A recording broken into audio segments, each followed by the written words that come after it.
하나님께서 오늘 우리에게 주시는 말씀은 창세기 2장 22절부터 24절까지 말씀입니다. 여호와 하나님이 아담에게서 취하신 그 갈빗대로 여자를 만드시고 그를 아담에게로 이끌어오니 아담이 이르되 이는 내 뼈 중에 뼈요 살 중에 살이라. 이것을 남자에게서 취하였은즉 여자라 부르리라 하니라. 이러므로 남자가 부모를 떠나 그의 아내와 합하여 둘이 한 몸을 이룰지로다. 아멘. 우리 성도님들, 이번 주와 다음 주 2주간에 걸쳐서 대단히 민감하면서도 중요한 주제를 좀 여러분들하고 다루려고 그럽니다. 이번 주에는 동성애에 대해서, 그리고 다음 주에는 이와 관련돼서 현재 진행되고 있는 평등 및 차별 금지에 관한 법률, 소위 포괄적 차별금지법에 관련된 성서신학적인 입장들, 그리고 우리 사회가 이 부분을 어떻게 바라봐야 되는지에 대해서 같이 살펴보려고 합니다. 저는 10년 동안의 미국 생활을 마치고 귀국한 이후에 목회 현장에 바로 뛰어들어서 지금까지 단 한 번도 이 동성애에 대해서는 설교를 한 적이 없습니다. 의도적으로 이 설교 주제는 피했습니다. 이유가 있습니다. 제가 경험했던 미국 교회 안에서 이 이슈가 교회에 들어온 순간부터 이 동성애 이슈는 마치 블랙홀이 빛을 빨아들이듯이 교회의 모든 나머지 이슈들을 다 흡수해버리는 것을 보았습니다. 교회 동성애 관련된 쟁점 말고도 중요한 이슈들이 대단히 많이 있지요. 현대교회에 사활이 걸려있는 개혁과 갱신과 관련된 중요한 이슈들이 많이 있는데, 이상하게도 이 이슈가 공동체 안으로 들어오게 되면 다른 모든 쟁점들을 다 날아가 버리게 만들었습니다. 그것이 끝이 아닙니다. 이 쟁점은 공동체를 정확하게 반으로 쪼개어 버리더라고요. 건강하던 공동체도 이 동성애 문제가 중심에 세워지는 순간 찬반으로 나뉘어져서 서로 원수를 대하듯이 갈라지는 것을 도처에서 보았습니다. 주님은 너희가 하나가 되어라 라고 말씀하셨는데, 교회가 둘로 나뉘어지고 우정이 두툼하던 학교의 친구들이 서로 나뉘어지고 심지어는 교단이 둘로 나뉘어지는 것까지 보았습니다. 누가 이런 것을 하겠습니까? 서로 하나 되게 하는 것이 성령의 일이라면 공동체를 둘로 나누는 것은 원수가 하는 짓이지요. 그래서 그렇지 않아도 이념으로, 영혼함으로, 계층으로, 문화로, 온갖 이슈로 나뉘어져 있는 우리 사회와 한국 공동체에 이 이슈마저도 들어오게 되면은 교회의 주인이 되시고 세상의 왕이 되시는 그리스도께서 안 기뻐하신다라는 생각에 이 이슈는 끝까지 다루고 싶지 않았습니다. 한국 사회가 지금 해결해야 되는 개혁의 과제가 얼마나 많이 있고, 우리 한국교회가 넘어야 되는 지금 산이 얼마나 큽니까? 교회 세습 문제, 추락하고 있는 사회 신뢰 문제, 복음이 퇴색되는 문제. 그런데 이 이슈가 중심에 세워지는 순간에 이 나머지 과제는 사소하게 생각되면서 마치 이것만이 교회에 사활이 걸려있는 문제처럼 생각되기가 쉽더라는 것입니다. 그래서 할 수만 있으면 이 설교는 하고 싶지 않았습니다. 그런데 이제는 피할 수가 없게 되었습니다. 생각했던 것보다 사회가 훨씬 빠르게 변화되고 있어요. 제가 생각했던 것보다 4, 5년은 앞당겨진 것 같다는 생각을 합니다. 이제는 교회도 이 부분에 있어서 입장을 분명히 해야 되고, 그리고 사회에 교회 자신을 위해서뿐만 아니라 교회가 터하여져 있는 이 사회 자신을 위해서 어떤 길을 가야 되는지에 대해서 말해 주어야 되는 상황이 왔다라고 생각을 합니다. 성도님들, 조금 듣기 불편하시더라도 귀를 기울여 들어주시기 바랍니다. 성경은 동성애를 어떻게 보고 있는가? 한국교회 성도님들은 당연히 성경은 동성애를 죄악으로 보고 있지요 라고 말씀하실 것입니다만, 이 논의가 오래전부터 진행된 유럽이나 미국 교회로 가보면 성서신학자들은 그렇게 간단하게 보지를 않습니다. 이 부분들을 조금 소개할 필요가 있습니다. 이유가 무엇이냐면은 이 부분이 우리 안에 바르게 정리가 되어야지 다음 주에 살펴볼 포괄적 차별금지법에 대한 교회 입장을 설득력 있게 자리매김할 수가 있기 때문입니다. 성경에는 몇 군데 동성애에 반대하는 성경 구절이 나옵니다. 구약에서는 대표적으로 창세기 19장 1절부터 13절까지 소돔성 이야기, 그리고 사사기 19장의 기브아 이야기입니다.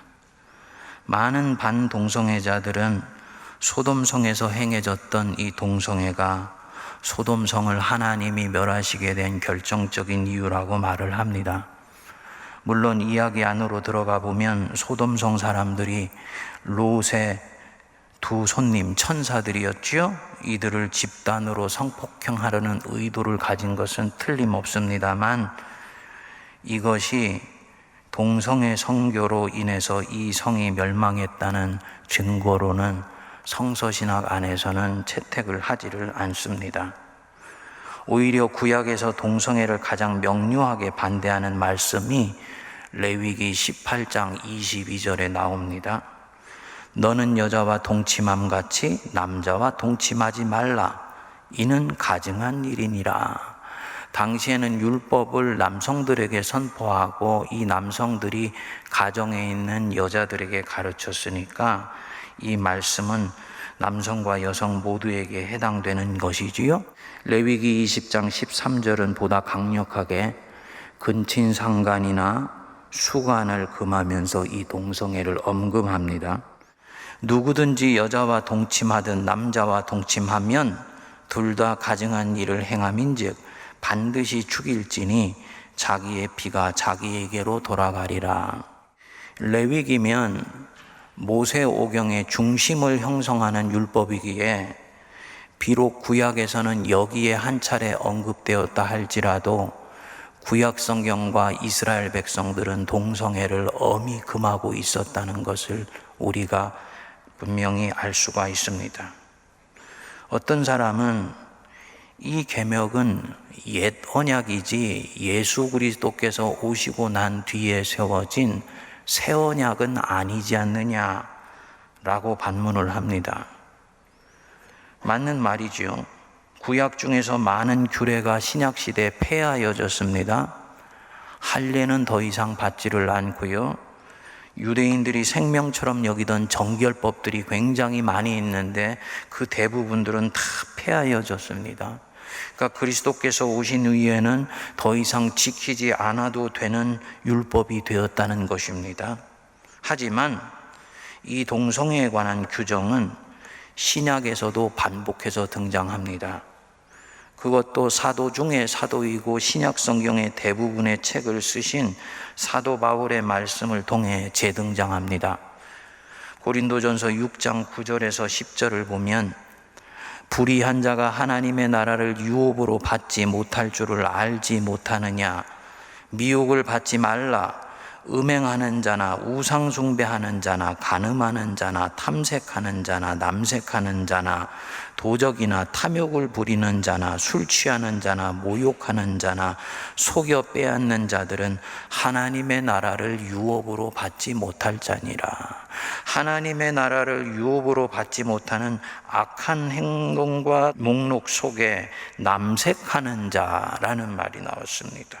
영어로는 호모섹슈얼리티, 동성애라고 나오고요. 헬라어로는 말라코이라고 그래서 건드리기 쉽다라는 뜻입니다. 어린아이 같은 연약한 파트너와 남자가 관계를 맺는 것을 말하는 것입니다. 디모데전서 1장 9절에서 10절까지도 이렇게 나옵니다.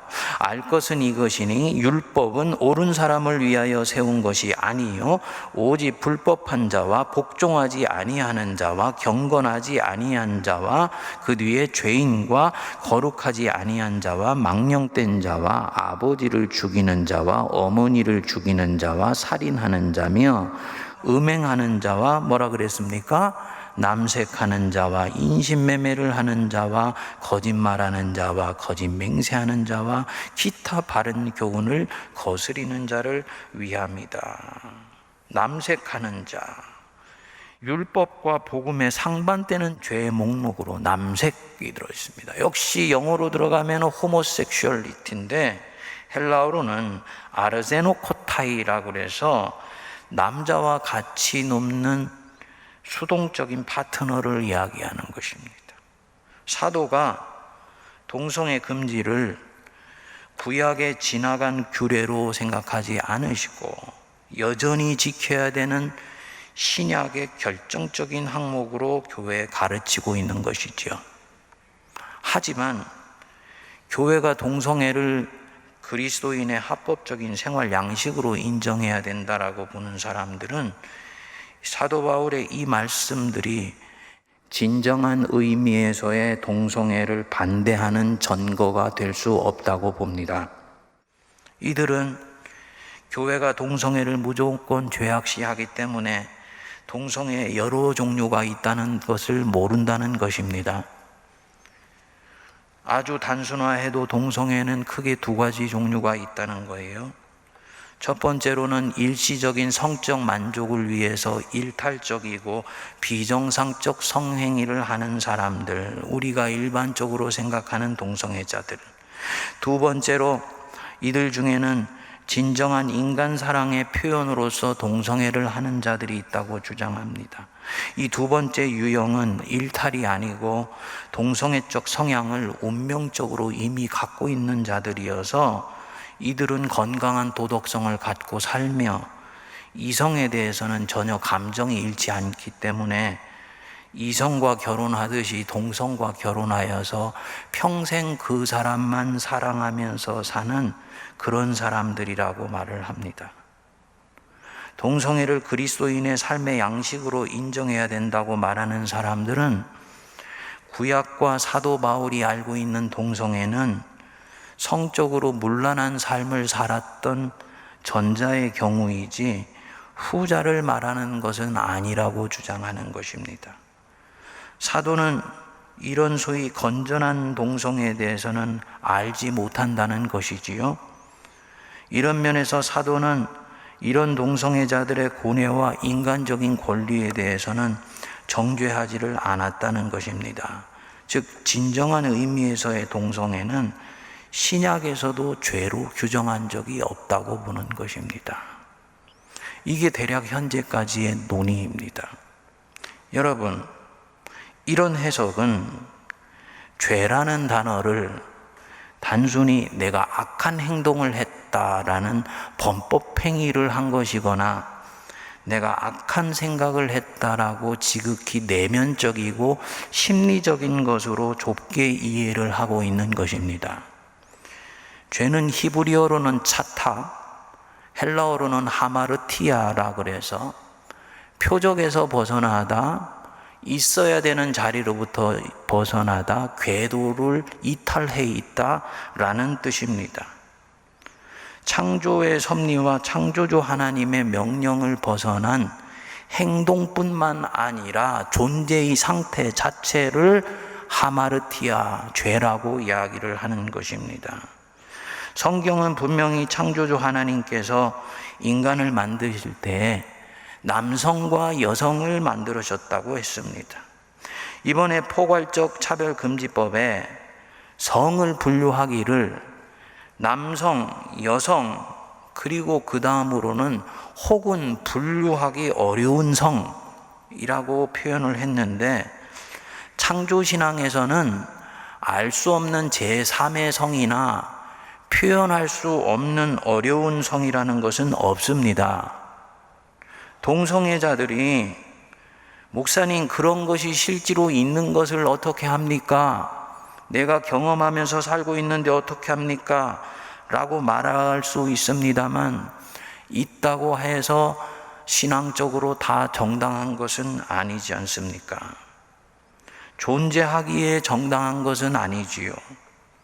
이 자체가 이미 있어야 되는 정상적 상태에서 벗어난 상태, 표적에서 벗어난 상태, 이것을 일컬어서 죄의 상태라고 이야기를 하는 것입니다.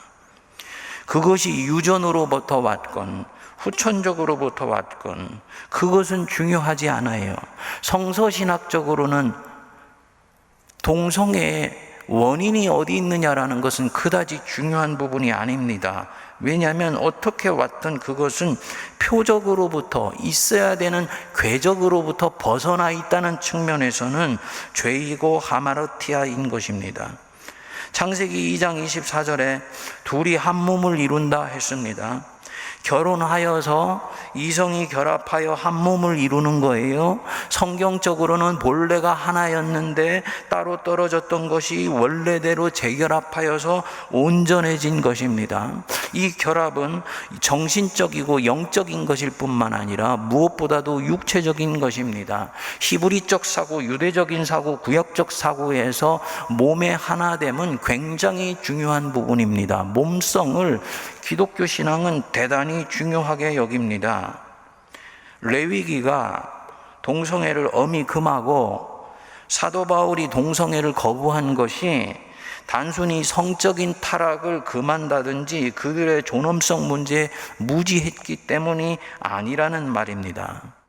로마서 1장 26절에 보면 이 때문에 하나님께서 그들을 부끄러운 욕심에 내버려 두셨으니 곧 그들의 여자들도 순리대로 쓸 것을 바꾸어 영리로 쓰며 그와 같이 남자들도 순리대로 여자 쓰기를 버리고 서로 향하여 음욕이 부릴 듯하며 남자가 남자와 더불어 부끄러운 일을 행한다.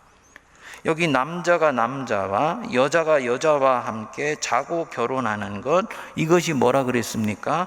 순리가 아니고 영리다. 영어로 보면 unnatural relationship이라 그랬습니다.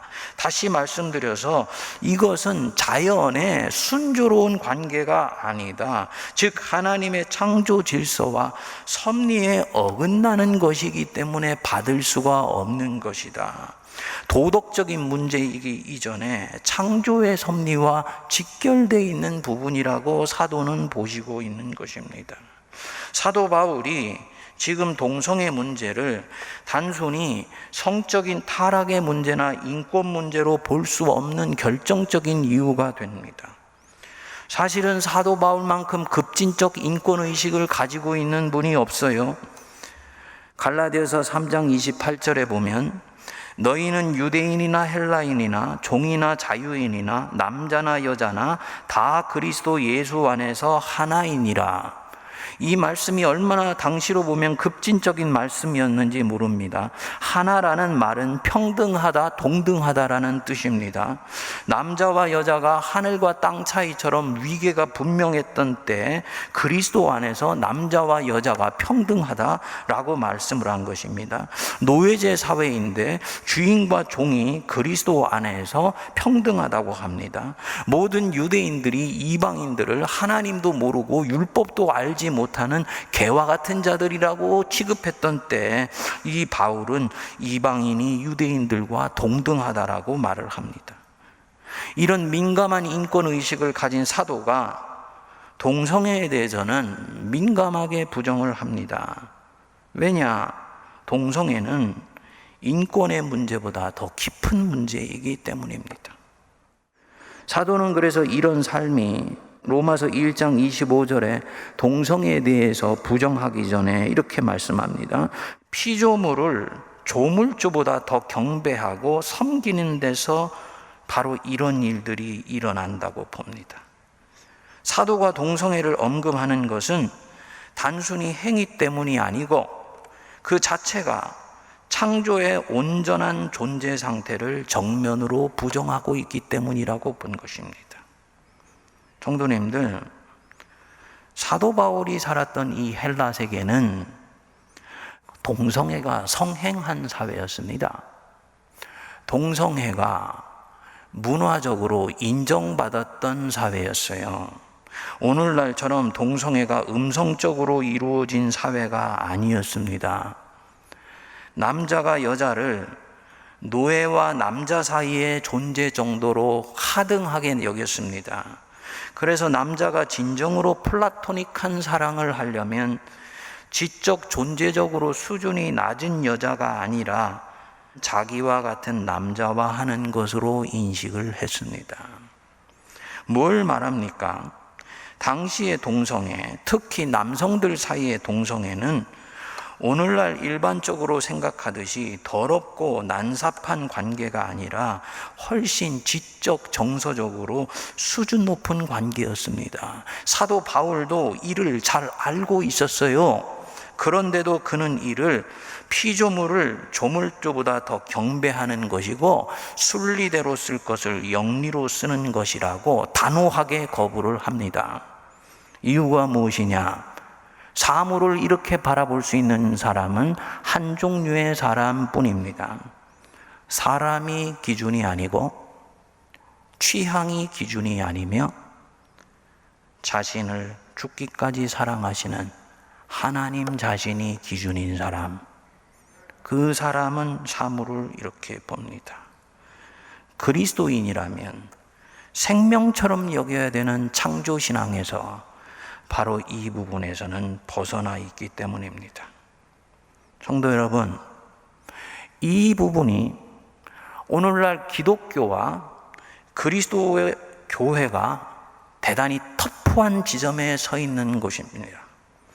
오늘날 많은 현대인들은 동성애를 인권의 문제 혹은 성적 선택이나 취향의 문제로 보려고 합니다.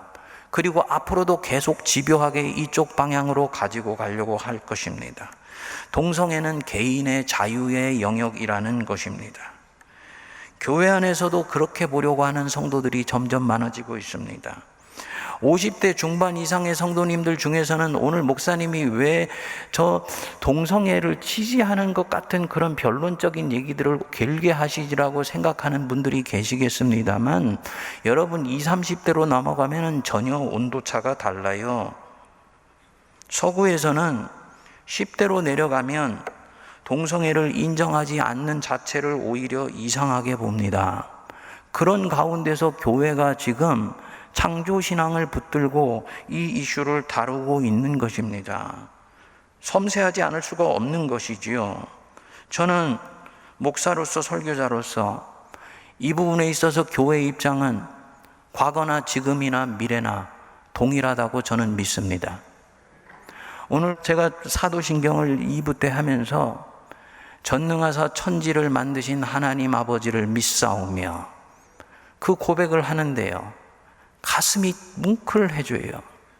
그렇지, 오늘날의 21세기의 교회는 이것이 신앙 고백의 영역으로만 남아있는 그런 상황이 되었지, 믿지 않는 사람들은 세상이 진화되었다라고 스스로 만들어졌다라고 얘기를 하고, 믿는 사람들 중에서도 교회에서는 창조신앙을 믿지만 세상에 나아가면 진화론적인 물신론의 삶의 기준을 가지고 살아가는 사람들이 많이 있는데, 교회는 예수께서 재림하셔서 오시는 날까지 누가 뭐라고 해도 세상은 하나님이 만드셨다는 것을 믿는 것이지, 그것이 교회가 가야 되는 길인 것이지 생각하면서 가슴이 뜨거워지더라고요. 동성애에 관한 부분은 바로 이 창조신앙, 창조의 섭리와 직접 연결되어 있는 부분입니다. 그렇기 때문에 이것은 수의 많고 적음과 상관없이 교회가 지켜야 되는 진리의 영역인 거예요. 지금은 교회 오면은 성도님들이 다 동성애를 반대하기 때문에 목사도 거기에 얹어서 이런 설교를 하는 것이 아니라는 얘기입니다. 10년, 20년 지나고 나면 여러분들의 대부분은 다 사회가 가는 흐름과 방향을 따라서 동성애를 찬성하고 있을지도 모릅니다. 왜? 목사님 그래야지 선교가 됩니다. 아니요. 아닌 것은 아닌 것입니다. 왜냐? 이것은 교회 본질적인 진리와 연결되어 있는 창조신앙의 영역이기 때문입니다. 개인이 선택할 영역이 아니에요. 하나님의 기준을 받아들여서 이 부분에 대해서는 믿을 것인지 말 것인지를 결정할 영역입니다. 여러분, 동성애는 이 부분에 있어서 죄입니다. 하나님의 기준을 받아들이고 치유받을 부분들인 것이지요. 바울이 이 말씀을 할 때 헬라서에서 바울이 소수자라는 것을 절대로 잊으시면 안 돼요. 그렇지만 그는 이 부분에서 대단히 단호합니다. 왜냐? 하나님 말씀의 핵심 진리이기 때문에, 창조신앙이 이것을 옳지 않다고 보고 있기 때문입니다. 풀은 마르고 꽃은 시드나 하나님의 말씀은 영원히 서느니라. 성경을 하나님의 계시로 믿는 우리 개신교는 이 부분에서 더욱더 뚜렷합니다. 카톨릭은 동성애에 대해서 얼마든지 유연할 수 있어요. 왜냐하면 카톨릭에 있어서 진리의 절대 기준은 성경 자체가 아닙니다. 교회 자신입니다. 전통입니다. 그렇기 때문에 변화되는 시대 속에서 얼마든지 융통성을 발휘할 수 있다고 봅니다. 그렇지만 개신교는 그렇게 보지 않습니다. 그것도 중요하지만 교회의 살고 죽음을 결정하는 것은 바로 이 성경 66권 속에 있다고 저희는 믿습니다. 그렇기 때문에 이 부분은 찬성할 수가 없는 것입니다. 저는 이 부분에 있어서 묵상을 하면서 한국교회가 회개할 부분들이 대단히 많이 있다는 생각이 들었습니다. 성경이 우리들의 유일하면서도 가장 궁극적인 진리의 근원이라고 얘기를 하면서, 사실은 우리가 성경을 나의 경험, 내 기호, 내 취향, 나의 이념적 성향에 따라서 취사 선택을 하면서 어떤 부분은 강조하고 어떤 것들은 그 부분에서 침묵하고 어떤 부분들에 대해서는 말하지 않고 어떤 부분들은 힘주어 말하면서 자기 입장을 변호하는 수단으로 성경을 개신교인들이 사용해 온 적들이 얼마나 많이 있었습니까? 그렇게 하면은 하나님이 우리 개신교를 사용하실 수가 앞으로 없게 되는 것입니다. 여러분, 이 부분에 있어서 우리가 깊이 생각할 수 있게 되기를 바랍니다. 성도님들, 진정으로 성경을 하나님 계시로 믿고 창조신앙을 믿는다면 동성애를 찬성하고 받아들일 수 없습니다. 죄를 죄라고 말할 수 있어야 됩니다. 우리 예수님 보세요. 그분이 얼마나 사랑이 많으신 분이십니까? 그런데 간음하다가 붙잡힌 여인에게 분명히 말씀하셨어요. 가서 다시는 죄를 짓지 말라. 베데스다 연못가에 38년 된 안진뱅이를 고쳐주신 이후에도 말씀하셨습니다. 요한복음 5장 14절 보면 너에게 더 심한 것이 생기지 않게 다시는 죄를 범하지 말라. 그분은 죄를 분명히 죄라고 말씀하십니다. 그리고 거기서 떠나라고 명령하시는 거예요. 그러면서 동시에 이 여인을 한없이 불쌍히 여겨주시지 않습니까? 여인에게 돌로 치려고 하는 자들을 지혜를 발휘하셔서 감싸주셨어요. 그리고 말씀하시지요. 여자여, 너를 고발하는 그들이 어디에 있느냐? 너를 정죄한 자가 없느냐? 여인이 대답하지요. 주여, 없나이다. 그 뒤에 예수께서 뭐라고 말씀하십니까? 예수께서 이르시되 나도 너를 정죄하지 않는다. 나도 너를 비난하지 않는다, 이 얘기입니다. 나도 너를 악한 사람이라고 정죄하지 않는다. 이 말씀은 이 여자를 불쌍히 여기신 것입니다. 그가 지은 죄는 죄라고 말하지만 그 여인이 죄를 지을 수밖에 없는 그의 곤고한 존재를 인정하고 수용하여서 이 여인 자신은 받으시는 것입니다. 그 안의 죄는 미워하시되 이 사람 자신은 받는 거예요. 베데스다 연못가에 있는 사람, 예수님이 그의 병을 고쳐주실 때 그 사람 속에 있는 죄를 이미 꿰뚫어 보셨습니다. 그러면서도 그 사람 자신은 수용해 주십니다. 그래서 고쳐주시고는 다시는 죄를 짓지 말라 말씀합니다. 성도님들, 동성애를 하는 분들을 긍휼히 여기고 불쌍히 여기시기를 바랍니다. 그리고 교회가 돌봐 주어야 합니다. 교회에서 이들을 혐오하여서 배제하면 안 돼요. 미국의 복음주의적 교회가 치명적으로 실수했던 부분이 바로 이 부분입니다. 죄와 죄인을 구분하지를 못했습니다. 동성애에 대해서는 단호하지만 그들이 그 동성애를 행하는 자신의 모습들에 대해서, 그 사람들 자신에 대해서는 품고 기다려주고 돌봐주고 기도하면서 이들이 거기에서 나와서 하나님이 기뻐하시는 온전한 창조의 상태로 돌아갈 수 있도록 교회가 살피고 돌보지를 못한 거예요. 그래서 결국은 인권의식이 점점 민감해졌던 서구사나 유럽 사회는 교회의 이런 모습들을 보고 바리새인과 같다 그러면서 교회가 반으로 나뉘어지는 아픔을 겪었던 것입니다. 우리는 그렇게 가지 않습니다.